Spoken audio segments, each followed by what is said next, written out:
One!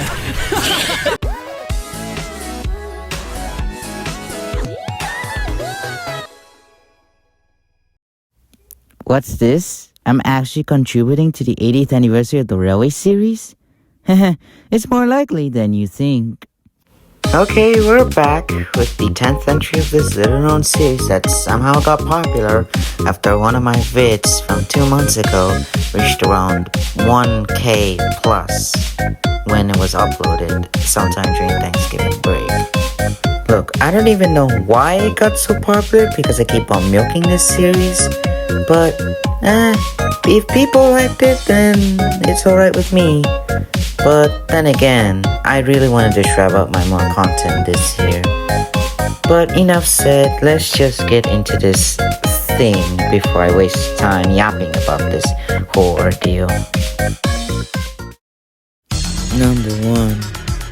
When the motorrail service was discontinued in 1995 following the privatization of British Railways, the island of Sodor never received any more motorrail services until the 21st century, when the Great Western Railway, a train operating company, had recently discontinued their own motorrail service, which lasted from 1999 and 2004, which operated between London and Penzance on the night Riviera sleeper services.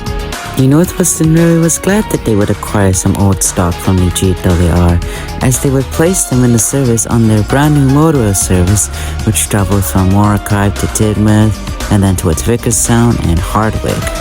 With this in mind, the brand new motorrail service was introduced during the summer of 2006 and would later become a seasonal operating service, traveling alongside the seasonal passenger trains that would operate during the summer. When they're not used in the summertime, these types of carriages are seen in storage or used on airport services as luggage compartment cars, and these types of carriages are still in use as of today. Number 2. A Steam Cental is a geared vertical boiler-built locomotive that was built by the Cental and Wagon Works Company for shunting in industrial areas and on the big mainline railways of the mainland. Some notable examples include the Linear Y1 and Y3, the Y10, and the GWR Steam Centals. These Steam Centals would continue to be built by the workshops until the last two appeared in 1958, marking the end of development of the Steam Centals, with some of them even entering preservation as the last of them was withdrawn during the mid-20th century. During the late 20s and early 30s, many of these Steam Centals would arrive on the island, as the North Western Railway would buy out at least 150 of these Steam Centals to be used in industrial areas, while the remaining 30 would be used by the North Western Railway to be used as shunting locomotives around Tidmouth and Vickerstown. These Steam Centals would remain in operation until sometime during the mid-20th century, when the last of the industrial locomotives was sold for scrap. Meanwhile, the mainline Steam Centals that were built by the North Western Railway are kept in handy, and as of today, you can still see them in operations around the island ever since, shunting in and out of the yards along the big mainline railways of the island of Sodor. Number 3. Speaking of the Steam Centals, the XFQ Steam Centals that were built in 1930 were sent to work out at Knapford Harbour after being withdrawn from the tramway in 1955. When the old harbour was completed, the Steam Centals began their work as shunting locomotives by British Rail, shunting in and out of the harbour day and night as the days go by. Although they're not primarily used on the tramway anymore, they can still be seen around the harbour shunting trains in and out for the branch line engines to take, and is still in operations with the current-day North Western Railway ever since. Meanwhile, around the west coast of the island, a gas plant located in Kirkronan had recently withdrawn those Steam Centals and was soon bought up by British Rail to work around the yards of Crovan's Gate. These Crovan's Gate Steam Centals would be used to shunt slate trains around the yards, with heavy modifications that unfortunately would not allow them to go back towards the gas plants. The Crovan's Gate Steam Centals are now in service as of today, with even a name given to one of these engines named Logan. And these Steam Centals are now in operation ever since around Crovan's Gate, shunting slate trains and other goods trains around the island and the mainland. Number 4. Despite what people say about the line being built as a light railway or that steam cannot travel there because of the heavy inclines, it is proven to them time and time again that steam can still go on the line, as deep and heavy as that of Shop's Incline and Canyon Pass of the United States. Despite the needing of banking around the hillsides and hilly terrains near the Codifel mountain areas, steam locomotives still needed to go up north towards Morokai if they wanted to get from, say, Kelstorp Road towards Morokai. Despite that issue though, they will not stop proving their point, as steam locomotives can still travel up the Peel-Goddard branch line, even as electric locomotives arrive and were placed into service, with these steam locomotives still operating around the Peel-Goddard branch line ever since. Number 5. The town of Kyodan has its own dedicated line that goes from the station towards the junction and into the industrial areas of Kyodan, including a fuel depot, an ironworks, and a ballast processing plant around the center.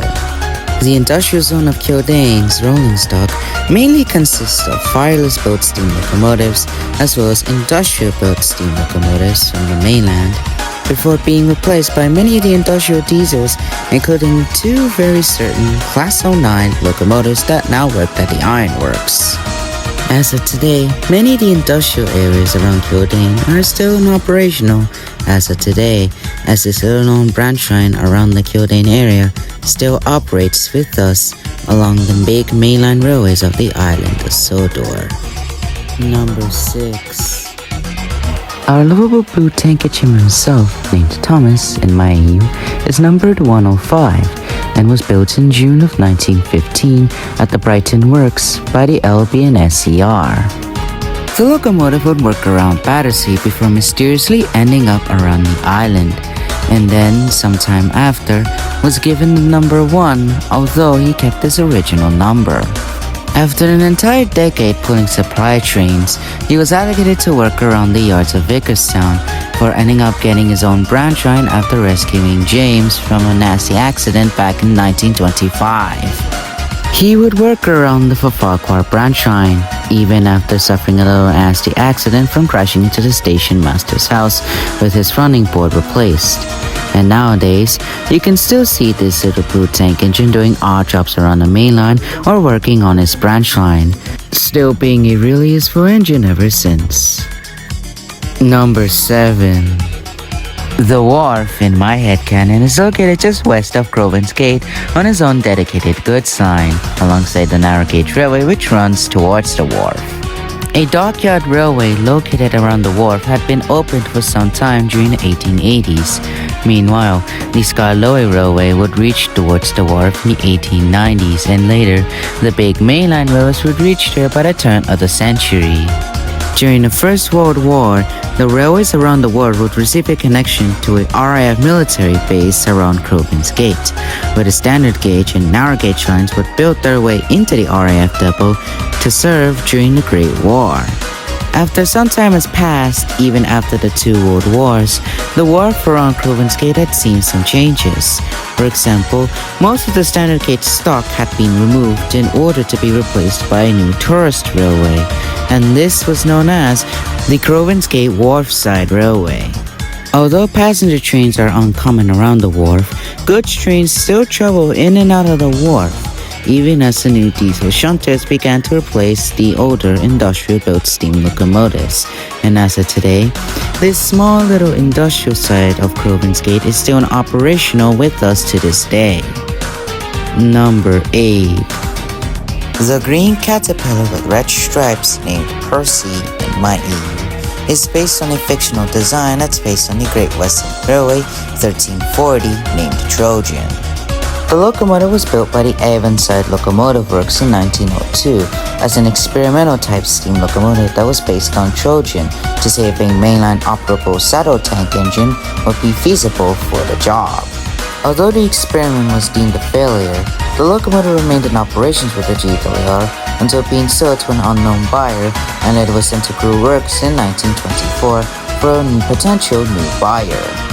That potential new buyer would be the Northwestern Railway in 1926, where Percy, the newly named locomotive, would arrive on the island to help out with a locomotive crisis around the yards at Titmuth, before eventually operating around Thomas's branch line alongside Toby around 1955. He would currently operate around the Fireporter branch line alongside a few mainline trips around the island with some modifications to allow him to operate around the mainlands of the island. And as of today, you can still see him operating around both of the lines on Silver as of today. Number 9. The Simplex Motor Rail are a fleet of locomotives that are built by the Motor Rail and Tramcar Company and were used around all the railways across the UK during the 1910s and into the 1930s.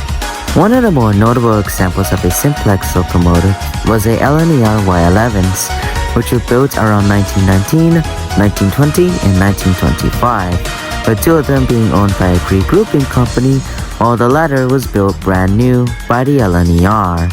The Northwestern Railway would also buy a few fleet of motor rail locomotives during 1925 and 1926 for operations around the Knapford Harbour area. Eventually, the LNER and Northwestern Railway rail motors would end up in the hands of British Railways, and although none of the LNER Y11 survived in the preservation, aside from two similar-looking designs currently being owned by the Nottingham Transport Museum and the East Anglian Railway Museum, with some similar-looking designs like the Y11s being preserved, the Northwestern Railway rail motors are still in operation with us to this day, although sometime during the 2020s, they might withdraw all of them to be converted to operate around battery electric motor power, and once the trials have been completed, they will re-enter service around the Knapford Harbour area and they would still operate with us to this day, and into the future. And finally, number 10. A Garrett is a type of steam locomotive that was built by the Bear Peacock and Company of Manchester and was supplied throughout the entirety of the world, including the British Empire, with even the United Kingdom even owning one for themselves, like the LNER and LMS Garretts, and even a colliery even owning a Garrett itself. Around 1938, the Northwestern Railway needed a locomotive that can handle the tight curves of the Olstead collieries and would take coal trains from Olstead towards the harbour at Knapford, and so they contacted Bear Peacock and Company to build 15 040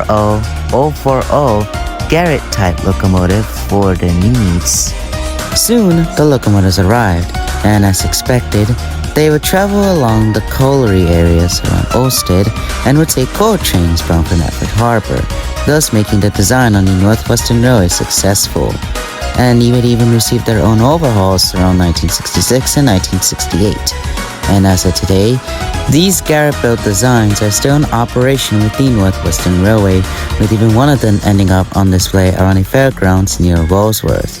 Nowadays, the Garretts can be seen doing odd jobs around the Fireporter branch line, and thus soothing the needs of a small but yet powerful Garrett-type locomotive that the Northwestern Railway sorely needed. Yeah, I guess that's it. There's nothing for me to say anyway. So yeah, that's basically it, I guess.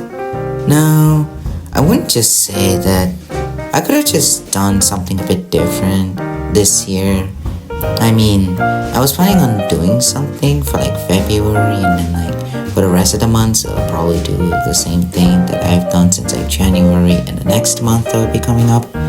And yeah, that's basically everything that I needed to tell you. But like, you know, I just happened to be saying this because it's early in the month, and like I still need to have some ideas on what to do in life, you know. And with that said, the next one will be coming out in March, and I'll probably see you guys around February and around March. Bye!